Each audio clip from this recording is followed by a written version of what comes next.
ओम शांति। अॼु जी मुंहिंजी तारीख़ आहे 16/6/2026। अॼु मिठा मिठा बाप दादा चवनि था, मीठे मीठे ॿार, तव्हां हाणे सची सचे राजयोगी आहियो। तव्हांखे राज ऋषि बि चइबो। राज ऋषि माना ई पवित्र। प्रश्न आहे, तव्हां ॿार मनुष्यनि खे माया रूपी रावण जी दलदल सां कॾहिं कढी सघंदव? उत्तर आहे, जॾहिं तव्हां ख़ुदि हुन दलदल सां निकितल हूंदव। दलदल सां निकिरण वारनि जी निशानी आहे इच्छा मात्रम अविद्या। हिकु बाप ॿियो कुझु यादि ई न अचे, सुठो कपिड़ो पाइणु, सुठी चीज़ खाइणु, इहे लालच न हुजे। तव्हां पूरो ई वनवाह में आहियो। हिन शरीर खे बि भुलिजी वञो, मुंहिंजो कुझु बि न आहे, मां त आत्मा आहियां, मां आत्मा अभिमानी। ईअं अहिड़ा आत्म अभिमानी ॿार ई रावण जी दलदल सां मनुष्य खे कढी सघंदा आहिनि। गीता तू प्यार जो सागर आहे। ओम शांति। कोई समय गीत जॾहिं वॼाइबो हुयो त ॿारनि सां गीत जो अर्थ बि पुछंदा हुया। हाणे ॿुधायो, तव्हां कॾहिं खां राह भुलिजिया आहियो? कोई चयो द्वापर खां, कोई चयो सत्य खां। त जो चईंदा आहिनि द्वापर खां भुलिया आहियूं, उहे रॉन्ग आहिनि। सत्य खां राह भुलिया आहियूं। राह ॿुधाइण वारो त हिकु ॿुधाइण वारो त हाणे तव्हांखे मिलियो आहे। सत्य में राह ॿुधाइण वारे खे न ॼाणंदा आहियूं। हुते कोई बाप खे ॼाणंदो ई न आहे। गोया भुलिजल आहे। भुलिजण बि ड्रामा में नूंद आहे। पोइ हाणे राह ॿुधाइण आया आहिनि। चईंदा आहिनि न, हे प्रभु राह ॿुधायो। असां सत्य खां वठी करे बाप खे भुलिजिया आहियूं। बाबा प्रश्न पुछंदा आहिनि बुद्धि हलाइण लाइ। इहे ज्ञान ई निरालो आहे। ज्ञान सागर बाबा ई आहिनि। बाबा सम्मुख सम्झाईंदा आहिनि, ज्ञान जो सागर, सुख जो सागर मां आहियां। तव्हां बि ॼाणंदा आहियो बराबरि, पतित पावन बि हिकु ई बाप आहे। इहे त भक्ति वारा बि मञंदा आहिनि। पावन दुनिया आहे ही शांतीधाम सुखधाम। हाणे सुखधाम ऐं दुखधाम अधु अधु आहे। इहे त ॿार सुठी रीति ॼाणंदा आहिनि। बाप प्यार जो सागर आहे। तॾहिं त सभु उन्हनि खे फादर जी पुकारंदा आहिनि, परंतु उहो केरु आहे, कीअं ईंदा आहिनि, इहे भुलिजी वेंदा आहिनि। 5000 वर्ष जी ॻाल्हि आहे। बराबरि हिन देवी देवताउनि जो राज्य हुयो।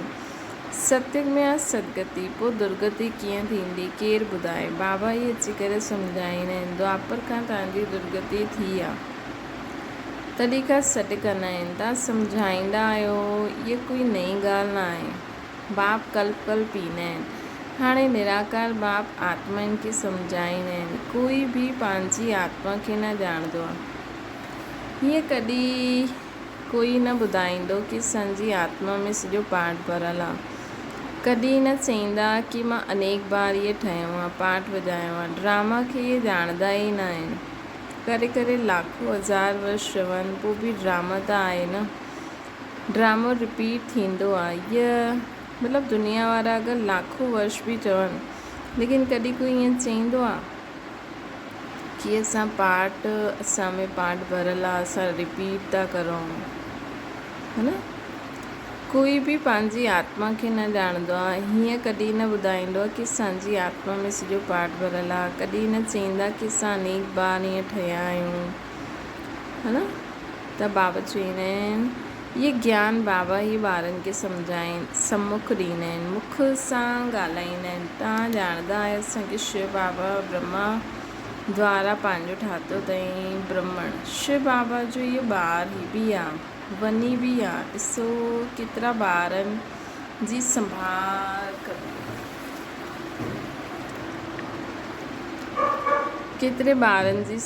कबी आहे। अकेलो मेल थियण जे कारण पोइ सरस्वती मम्मा खे बि मददगार ठाहियो आहे कि ॿारनि खे संभालो। इहे ॻाल्हियूं शास्त्रनि में न आहिनि, इहे प्रैक्टिकल आहिनि। बाबा ई राजयोग सेखारींदा आहिनि। जेके राजयोग सेखारियो हुयो उहे राजा ई ठहिया। 84 जन्मनि में आया। बाइबल, क़ुरान, वेद शास्त्र आदि पढ़ंदा आहिनि त ॾाढा आहिनि, परंतु सम्झंदा कुझु न आहिनि। हाणे तव्हां कोई तत्व योगी न आहियो। तव्हांजो त बाप सां गॾु योग आहे। अर्थात बाप खे यादि कंदा आहियो। तव्हां हाणे राजयोगी राजऋषि आहियो, अर्थात योगी राज आहे। योगी पवित्रनि खे चइबो आहे। स्वर्ग जी राजाई वठण लाइ तव्हां योगी ठहिया आहियो। बाबा पहिरियों चईंदा आहिनि पवित्र ठहो। योगी नाम ई उन्हनि जो आहे। तव्हां सभु राजयोगी आहियो। इहे तव्हां ब्रह्मा मुख वंशावली ब्राह्मणनि जी ॻाल्हि आहे। तव्हांखे राजयोग सिखाइनि था। स्टूडेंट थी वियो न, है न। स्टूडेंट खे कॾहिं टीचर बोलजंदो छा? ॼाणंदा आहियो शिव बाबा असांखे पढ़ाइनि था, परंतु माया पोइ बि बुलाए ॾींदी आहे। तव्हां पंहिंजे पढ़ाइण वारे टीचर खे भुलिजी वेंदा आहियो। भॻवानु पढ़ाईंदा आहिनि, इहे सम्झे तॾहिं त नशो चढ़े। स्कूल में ICS पढ़ंदा आहिनि त केतिरो नशो चढ़ंदो आहे। तव्हां ॿार त 21 जन्मनि जे लाइ इहे राजयोग जी पढ़ाई पढ़ंदा आहियो। पढ़ाइण त पोइ बि थींदो आहे न, पढ़णो त पोइ बि थींदो आहे। राज विद्या बि पढ़णी पए, भाषा आदि सिखणी पए। तव्हां ॿार सम्झंदा आहियो सत्य खां असां राह ॻोल्हणु शुरू कई आहे, पोइ हिकु ॾको हिकु जनम हेठि उतरंदा आहियूं। हाणे तव्हांखे सॼो यादि आहे कीअं असां चढ़ंदा आहियूं, कीअं असां उतरंदा आहियूं। इहा सीढ़ी सुठी रीति यादि करो। 84 जन्म पूरा थिया। हाणे असांखे वञिणो आहे पंहिंजे घर। तव्हां ख़ुशि त ख़ुशी थींदी आहे न। इहे बेहद जो नाटक आहे। आत्मा केतिरी नंढी आहे। पाठ वॼाईंदे वॼाईंदे आत्मा थकिजी वेंदी आहे। तॾहिं चईंदा आहिनि बाबा राह ॿुधायो त असां विश्राम पायूं, सुख शांती पायूं। तव्हां सुखधाम में आहियो त तव्हांजे लाइ सुख शांती बि आहे। हुते कोई हंगामो न आहे। आत्मा खे शांती आहे। शांती जा 2 स्थान आहिनि, शांतीधाम सुखधाम। दुखधाम में अशांती आहे। इहा पढ़ाई आहे। तव्हां ॼाणंदा आहियो असांखे बाबा सुखधाम शांतीधाम में वठी वेंदा आहिनि। तव्हांखे चइण जी दरकार न आहे। तव्हां ॼाणंदा आहियो असां हिते पाठ वॼाइण आया आहियूं, पोइ वञिणो आहे। इहा ख़ुशी आहे, शांती जी ख़ुशी न आहे। पाठ वॼाइण में असांखे मज़ो ईंदो आहे, ख़ुशी थींदी आहे। ॼाणंदा आहियो बाबा खे यादि करण सां विक्रम विनाश थींदो।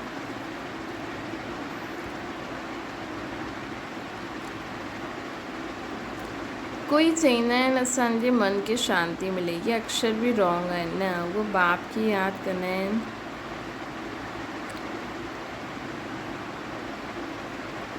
इहे अक्षर बि रॉन्ग आहिनि। न, असां बाप खे यादि कंदा आहियूं कि विक्रम विनाश थिए।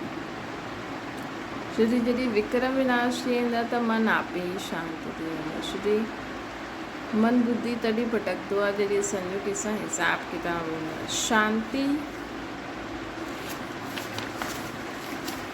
शांती त मन में रही न सघे। कर्म बग़ैर त रही न सघंदा न। बाक़ी महसूस त ईंदी आहे असां बाप सां पवित्रता सुख शांती जो वरसो वठूं था त ख़ुशी थियणी खपे। इहे त आहे ई दुखधाम। इन में सुख त थी न सघंदो आहे। मनुष्य शांतीधाम सुखधाम खे भुलिजी विया आहिनि त जंहिंखे ॾाढो पैसो आहे सम्झंदा आहिनि असां सुख में आहियूं। सन्यासी घर ॿार छॾे जंगल में वेंदा आहिनि। कोई हंगामो त न आहे त शांती थी वञे, परंतु उहो थियो अल्पकाल जे लाइ। आत्मा जो शांती स्वधर्म आहे, उन में तव्हां शांती में रहंदा आहियो। हिते त प्रवृत्ति में अचिणो ई आहे। पाठ वॼाइणो ई आहे। हिते ईंदा आहियो कर्म करणु। कर्म में त आत्मा खे ज़रूरु अचिणो ई आहे। तव्हां सम्झंदा आहियो हीअ सम्झानी बेहद बाप जी ॾियनि था। निराकार भॻवान वाचे उहा तव्हां ॼाणंदा आहियो। हाणे तव्हां ॼाणंदा आहियो असां आत्माऊं आहियूं। असांजो बाप परमात्मा आहे। परमात्मा माना परमात्मा, उन्हनि खे इहा आत्मा सॾु कंदी आहे। हाणे बाप ई सर्व जो सदगति दाता आहे। हाणे बाबा चईंदा आहिनि ॿार देही अभिमानी ठहो। इहे ई महिनत आहे। अधु कल्प सां जो खाद पई आहे उहा हिन यादि सां ई निकिरंदी। तव्हांखे सचो सोनो ठहिणो आहे। जीअं सचे सोने में खाद मिलाए पोइ जेवर ठाहींदा आहिनि न, तव्हां असुल में सचो सोनो हुयो। पोइ हुन में खाद पईंदी आहे। हाणे तव्हांजी ॿुधी में आहे असां पाठ वॼायो। हाणे असां वेंदा आहियूं पंहिंजे पीअर परम धाम जी विलायत सां। जॾहिं पीअर घर लौटंदा आहिनि त ख़ुशी थींदी आहे, तव्हांखे बि ख़ुशी आहे। तव्हां ॼाणंदा आहियो बाबा असांजे लाइ स्वर्ग लाहिनि, बेहद जे बाप जी सौगात आहे, बेहद जी बादशाही अर्थात सदगति। सन्यासी माण्हू मुक्ति जी सौगात पसंदि कंदा आहिनि। कोई मर्द आहिनि त चईंदा आहिनि स्वर्गवासी थियो। सन्यासी चईंदा ज्योति जोत में समायो, जंहिंमें सभु मिली वेंदा आहिनि। उहो त रहण जो स्थान आहे जिते असां आत्माऊं रहंदा आहियूं। बाक़ी कोई ज्योति व आग थोड़ी आहे जंहिंमें सभु मिली वञनि। ब्रह्म महातत्व आहे जंहिंमें आत्माऊं रहंदियूं आहिनि। बाबा बि उते रहंदा आहिनि, उहो बि बिंदी आहे। बिंदी जो कंहिंखे साक्षात्कार थियो त सम्झी न सघंदा। ॿार ॾाढा चईंदा आहिनि बाबा यादि करण में दिक़त थींदी आहे, बिंदी रूप खे कीअं यादि करूं। अधु कल्प त वॾे लिंग रूप खे यादि कयो आहे। इहे बि बाप सम्झाईंदा आहिनि बिंदी जी पूजा न थी सघे, इन्हनि खे मंदरु कीअं ठाहींदासीं। बिंदी त ॾिसण में बि न अचे, हिन करे शिवलिंग वॾो ठाहींदा आहिनि। बाक़ी आत्माउनि जी सालिग्राम त नंढा नंढा ठाहींदा आहिनि, नंढे मिसल ठाहींदा आहिनि। चईंदा आहिनि पहिरियों इहे छो न ॿुधायो आत्मा बिंदी मिसल आहे। बाबा चईंदा आहिनि हुन समय इहे ॿुधाइण जो पाठ न हुयो। अरे तव्हां ICS शुरू खां छो न पढ़ंदा हुया। पढ़ाई में बि फ़ाइदो आहे। कोई ईअं ॻाल्हियूं पुछे त तव्हां चई सघंदा आहियो बाबा सां पुछंदासीं, उहो असांजो वॾो टीचर आहे, उन्हनि सां लिखी करे पुछंदासीं।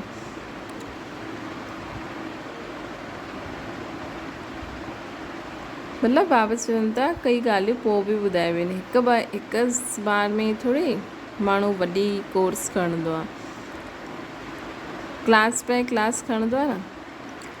बाबा खे ॿुधाइणो हूंदो त ॿुधाईंदा हुआ त चईंदा अॻियां हली सम्झी वठंदा। हिकु ई टाइम ते न ॿुधाईंदा आहिनि। इहे सभु ॻाल्हियूं नई ॻाल्हियूं आहिनि। तव्हांजे वेद शास्त्र में जो आहे बाप रे हुनजो सार ॿुधाईंदा आहिनि। इहे सभु भक्ति मार्ग में न हूंदा, पोइ बि तव्हांखे पढ़णो ई हूंदो। इहे भक्ति जो पाठ वॼाइणो ई हूंदो। पते ठहिण जो बि पाठ वॼाइणो हूंदो। पते ठहिण जो बि पाठ वॼाइणो हूंदो आहे। चईंदा आहिनि भक्ति जे दुबन में फसी वई। शुरू खां त ख़ूबसूरती ॾाढी आहे। वैसे रुंड जे पानी जो मिसाल ॾींदा आहिनि। भक्ति बि सुहिणी आकर्षणमय आहे, आकर्षण ॾाढी कंदी आहे। बाबा चईंदा आहिनि इहे रुंड जो पानी आहे, मृग तृष्णा समान आहे। हिन दुबन में फसी वेंदा आहिनि, पोइ निकिरणु ई मुश्किल थी वेंदो आहे। हिकदमि फसी वेंदा आहिनि ॿियनि खे कढण, पोइ ख़ुदि फसी वेंदा आहिनि। केतिरा सुठा फर्स्ट क्लास हुया, पोइ उन्हनि खे कढणु ॾाढो मुश्किल थी वेंदो आहे। बाबा खे भुलिजी वेंदा आहिनि त दुबन सां निकिरण में केतिरी महिनत लॻंदी आहे। केतिरो बि सम्झायो ॿुधी में वेंदो ई न आहे। हाणे तव्हां सम्झी सघंदा आहियो असां माया रूपी रावण जी दलदल सां केतिरो निकिता आहियूं। जेतिरो निकिरंदा वेंदा ओतिरो ख़ुशी थींदी। जो ख़ुदि निकिरंदा हूंदा उन्हनि वटि शक्ति हूंदी ॿियनि खे कढण जी। बाण हलाइण वारा कोई तिखा हूंदा आहिनि, कोई कमज़ोर हूंदा आहिनि। भील ऐं अर्जुन जो बि मिसाल आहे। अर्जुन साथ रहण वारो हुयो। अर्जुन हिक खे न चईंदासीं, जो बाप जो ॾेई करे बाप सां गॾु रहंदा आहिनि उन्हनि खे अर्जुन चइबो आहे। साथ में रहण ऐं ॿाहिरि में रहण वारनि जी रेस कराइबी आहे। भील अर्थात ॿाहिरि रहण वारो तिखो हलियो। दृष्टांत हिक जो ॾिबो आहे। बाप त ॾाढनि जी आहे। तीर बि इहा ज्ञान जो आहे। हर हिकु पंहिंजे खे सम्झी सघंदो आहे असां केतिरो बाप खे यादि कंदा आहियूं। ॿियो कोई जी यादि न ईंदी आहे। सुठी चीज़ पाइण व खाइण जी लालच त न आहे। हिते सुठो पाइणो त हुते कमु थी वेंदो। असांखे हिते वनवा में रहणो। बाबा चईंदा आहिनि तव्हां पंहिंजे हिन शरीर खे बि भुलिजी वञो। इहो त पुराणो तमो प्रधान शरीर आहे। तव्हां स्वर्ग जा मालिक ठहींदा आहियो। इच्छा मात्र अविद्या।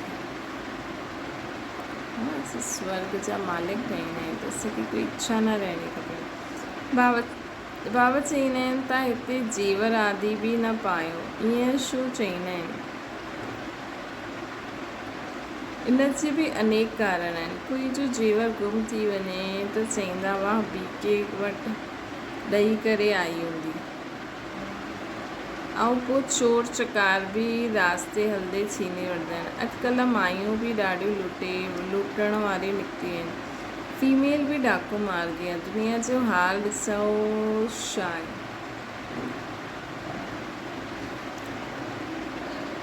तव्हां सम्झंदा ये दुनिया बिल्कुलु वैश्यालय आहे। असां हिते शिवालय में वेठा आहियूं शिव बाबा सां गॾु। इहे सत्य चैतन्य आनंद स्वरूप आहे। आत्मा जी महिमा आहे। आत्मा ई चईंदी आहे मां प्रेसिडेंट आहियां, मां फलानो, ऐं तव्हांजी आत्मा चईंदी आहे असां ब्रह्मण आहियूं।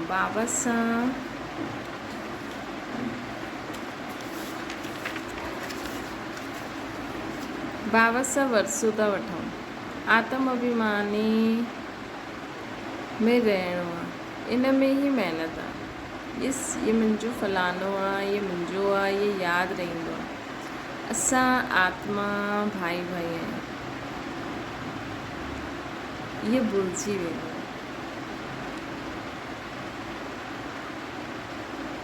मां आत्मा आहियां, हिननि जी बि आत्मा बि ॼाणंदी आहे। बाप सम्झाइनि था, मां बि ॿुधां थो। पहिरियों मां ॿुधंदो आहियां, भल मां बि ॿुधाए सघंदो आहियां, ब्रह्मा बाबा चवनि था। परंतु ॿारनि जे कल्याण अर्थ चईंदो आहे तव्हां सदा सम्झो शिव बाबा सम्झाईंदा आहिनि। विचार सागर मंथन करणु ॿारनि जो कमु आहे। जीअं तव्हां चईंदा आहियो वैसे मां बि कंदो आहियां। न त पहिरें नंबर में कीअं वञा, लेकिन पंहिंजे खे बाबा हमेशह गुप्त रखंदा आहिनि। अच्छा, मीठे मीठे सिके लहदे ॿारनि प्रति माता पिता बाप दादा जो यादि प्यार ऐं गुड मॉर्निंग। रूहानी बाप जी सभिनि रूहानी ॿारनि खे नमस्ते। असांजी बि रूहानी माता पिता बाप दादा खे यादि प्यार गुड मॉर्निंग ऐं नमस्ते। धारणा जे लाइ मुख्य सार मुंहिंजो सभु छॾे पंहिंजे खे आत्मा सम्झणो। आत्म अभिमानी रहण जी महिनत करणी आहे। हिते बिल्कुलु वनवाह में रहणो आहे। ॿियो कोई पाइण खाइण जी इच्छा सां इच्छा मात्रा अविद्या थी वञे। ॿियो आहे पाठ वॼाईंदे हुए कर्म कंदे हुए शांति सुधर्म में स्थित रहणो आहे। शांतीधाम सुखधाम खे यादि करणो, हिन दुखधाम खे भुलिजी वञो। वरदाना रुहाब और रहम जे गुण द्वारा विश्व नवनिर्माण करण वारा विश्व कल्याणकारी ठहनि। विश्व कल्याणकारी ठहिण लाइ मुख्य 2 धारणायूं आवश्यक आहिनि। हिकु ईश्वरीय रुहाब, ॿियो रहम। अगरि रुहाब और रहम ॿई साथ साथ हुजनि ऐं समान हुजनि त रूहानीअत जी स्टेज ठही वेंदी। त जॾहिं बि कोई अकर्तव्य कंदा आहियो व मूंसां शब्द वर्णन कंदा आहियो त चेक करो कि रहम और रुहाब ॿई समान आहिनि। शक्तियुनि जे चित्रनि में हिन ॿिन्हिनि गुणनि जी समानता ॾेखारींदा आहिनि। हिन जे आधार ते विश्व नवनिर्माण जे निमित्त ठही सघंदा आहिनि। ईश्वरीय रुहाब कि मां शिव बाबा जो ॿार आहियां, मां आत्मा, मां शिव जी शक्ति आहियां, मां शिव जो फ्रेंड आहियां, शिव टीचर जो स्टूडेंट आहियां, शिव सतगुरु जो फॉलोवर आहियां। ईश्वरीय रुहाब हुजे ऐं सर्व जे प्रति न रुहाब आहे त असांमें अहंकार अची वेंदो। उन हिसाब सां कि सभिनि जे मथां रहम बि करणो, तॾहिं असां विश्व नवनिर्माण जे निमित्त ठही सघंदासीं। स्लोगन आहे बाप जे प्यार जे पुठियां व्यर्थ संकल्प निछावर करे छॾियो, ये सच्ची कुर्बानी आहे।